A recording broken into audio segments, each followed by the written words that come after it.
Hello everyone, welcome back to my channel. So guys, मैं आज आप लोगों के साथ आई डोंट लव यू का नेक्स्ट पार्ट शेयर करने वाली हूँ।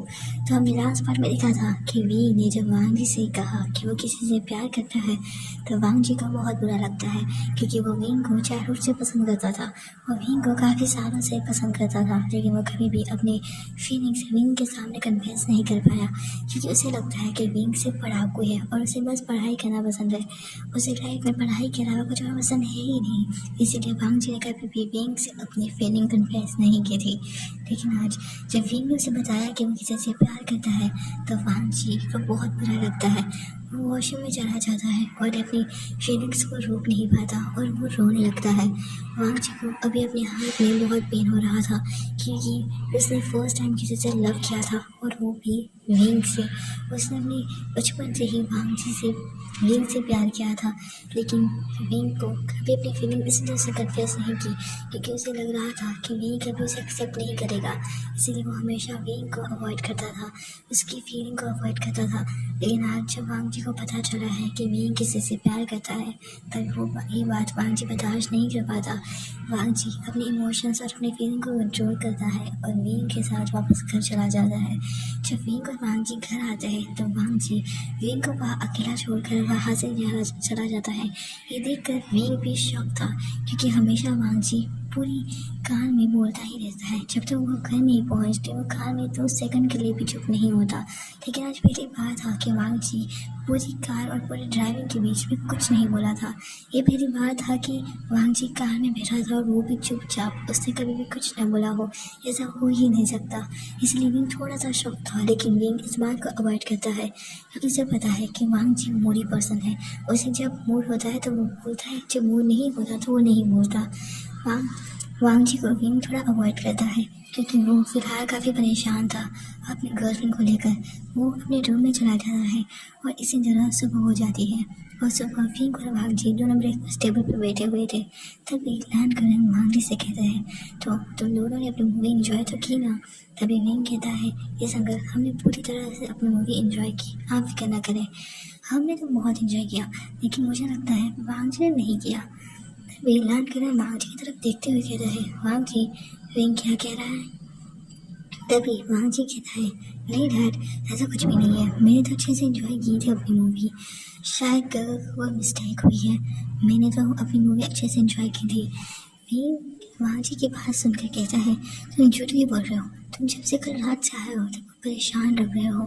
मुझे ऐसा लग रहा है कि तुम परेशान हो किसी चीज़ को लेकर, किसी बात को लेकर, लेकिन तुम बताते नहीं हो। तो मुझे ना सही अंकल को तो बता दो कि हमें क्या हुआ है। तो वांग जी भी एक तरफ गुस्से भरे आइस देख कर कहता है, ऐसा कुछ भी नहीं है गगन, मैं बिल्कुल ठीक हूँ और आप फिक्र ना करें, आपको मेरी फिक्र करने की ज़रूरत नहीं है। मैं बिल्कुल ठीक हूँ और जब मुझे ज़रूरत होगी कि मुझे किसी को कुछ बताना है तो मैं खुद बता दूँगा, आप फिक्र ना करें। ये कहकर वांग जी ब्रेकफास्ट टेबल से उठकर वहाँ से चला जाता है। वांग जी की डिसिप्लिन थी कि वो कभी भी खाना अधूरा छोड़कर नहीं जाता था, लेकिन पहली बार था कि वांग जी अपना खाना अधूरा छोड़कर ब्रेकफास्ट टेबल से उठ गया हो। इसलिए ये बात विंग को थोड़ी वियर्ड लगती है।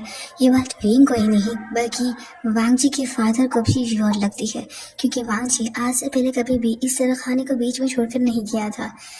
इसीलिए विंग भी वांग जी के पीछे जाता है और जब वांग जी और विंग कार के पास पहुंच जाते हैं तब विंग वांग जी का हाथ पकड़ते हुए वांग जी से कहता है, वांग जी, तुम इस तरह से ब्रेकफास्ट टेबल से क्यों उठ कर आ गए? तुमने आज से पहले तो ऐसा कुछ नहीं किया। तुमने कभी भी अपनी ब्रेकफास्ट मिस नहीं किया। तुमने कभी भी इस तरह से ब्रेकफास्ट का अपमान नहीं किया। तो वांग जी विंग का हाथ झटकते हुए कहता है, आपको क्या है गगो, आप मैं जो भी करो, ये मेरी मर्जी, ये मेरी लाइफ है। अगर मैं खाना खाऊं ना खाऊं, खाने को बीच में छोड़ दूं या खाने को ऐसे ही छोड़ दूं, इसमें आपका क्या जा रहा है? जो कुछ भी हो रहा है वो मेरा है ना। आप क्यों इतना परेशान होते हो मुझसे? मेरी लाइफ से आप दूर ही रहे। तभी विंग वांग जी की इतनी एटीट्यूड भरी और गुस्से वाली बात सुनकर विंग वांग जी से कहता है, वांग जी, तुम्हें हुआ क्या है? तुम ये देख रहा हो, तुम कल रात से बहुत अजीब सा बिहेव कर रहे हो। जब से हम रेस्टोरेंट से वापस आए हैं तुमने कल रात कुछ भी मुझसे बात नहीं की, तुमने मुझे अवॉइड कर दिया और अब भी तुम वही कर रहे हो। आखिर तुम्हें हुआ क्या है? आखिर तुम इतनी बुरी तरीके से मुझसे बात कैसे कर सकते हो? तभी वहाँ जीवी की आंखों में देखते हुए कहता है, गगा इससे आपको क्या लेना देना, आप तो कभी भी मुझे अपनी फीलिंग्स बताते ही नहीं हो ना। मैं हमेशा यही समझता हूँ कि आपको प्यार में कोई इंटरेस्ट नहीं है और आप हमेशा बस पढ़ाई करते रहते हो। लेकिन मुझे आज पता चल रहा है कि आप स्कूल टाइम से किसी के साथ रिलेशनशिप में हो, किसी के बॉयफ्रेंड हो आप, और ये बात मुझे पता नहीं थी। तभी विंग वांग जी से कहता है, ओह तो तुम इस बात से नाराज़ हो। लेकिन वांग जी, इसमें नाराज़ होने वाली क्या बात है, तुम भी अच्छी तरीके से जानते हो कि मैं रिलेशनशिप में नहीं आना चाहता था, लेकिन मुझे वो लड़की अट्रैक्टिव लगी और साथ ही साथ वो काफ़ी कूल नेचर की भी है, इसीलिए मुझे पसंद आई और वो काफ़ी अच्छी है और अभी वो मेडिकल की स्टूडेंट है। और मैं चाहता हूँ कि मैं अंकल को इस बारे में बताऊँ और तुम्हें भी, लेकिन मैं नहीं बता पाया क्योंकि वो नहीं चाहते थे कि अभी हमारे रिलेशनशिप के बारे में किसी को पता चले। और जब वो चाहती तब मैं तुम लोगों को बता देता ना, इसमें इतना रिएक्ट करने वाली क्या बात है। तभी भांग जी फिंग का हाथ झटकते हुए कहता है, आपके लिए कोई बड़ी बात नहीं है, लेकिन मेरे लिए बड़ी बात है। मैं क्या खाता हूँ क्या नहीं खाता हूँ, कहाँ गया था कहाँ नहीं गया, सब कुछ आपको बताता हूँ, लेकिन आपने अपनी लाइफ की इतनी बड़ी बात मुझे नहीं बताई। क्यों गगा, मैं हमेशा आपको अपना सब कुछ बताता हूँ, लेकिन आप मुझे कभी क्यों नहीं बताते। क्या मैं इस काबिल नहीं कि आप मुझे सब कुछ बता सको। आपने कभी भी अपनी फीलिंग्स मेरे साथ कन्फेस नहीं की, आपने मुझे कभी भी कुछ नहीं बताया, मैं सब अवॉइड किया, बट आप इतनी बड़ी बात मुझसे अब बता रहे हो। लिटरली आप लगभग 5-6 सालों से इस लड़की के साथ रिलेशनशिप में हो और आप मुझे अब बता रहे हो। जब आप 10th क्लास में थे तब आप उसके साथ रिलेशनशिप में थे, और आप जब आप ग्रेजुएट होने वाले हो तब मुझे बता रहे हो। ऐसा क्यों गगा, क्या मैं आपके लिए कोई इम्पोर्टेंट नहीं हूँ। फिंग वांग जी से ये बात, वांग जी फिंग से बात कर रहा है और उसकी आंखों में कहीं ना कहीं आंसू आ गए थे।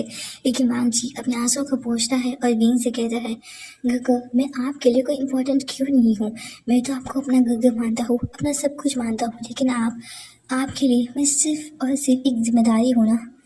सही कहा ना, जो मेरे डैड ने आपको दी है, मेरे डैड ने आपको बचपन में कहा था ना कि आपको बस मेरी देखभाल करनी है, क्योंकि मेरे गगा के मरने के बाद अब आप ही हो मेरी लाइफ में।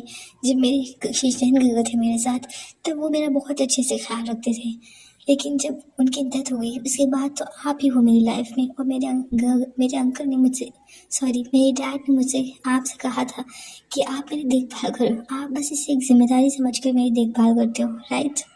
ये कहकर वांग जी वहाँ से चला जाता है। वांग जी आज पहली बार विंग से इतने गुस्से में बात कर रहा था। आज से पहले उसने कभी भी विंग से इतनी बदतमीजी से बात नहीं की थी। ये देखकर विंग भी हैरान था। विंग भी वांग जी के साथ अपने कॉलेज चला जाता है।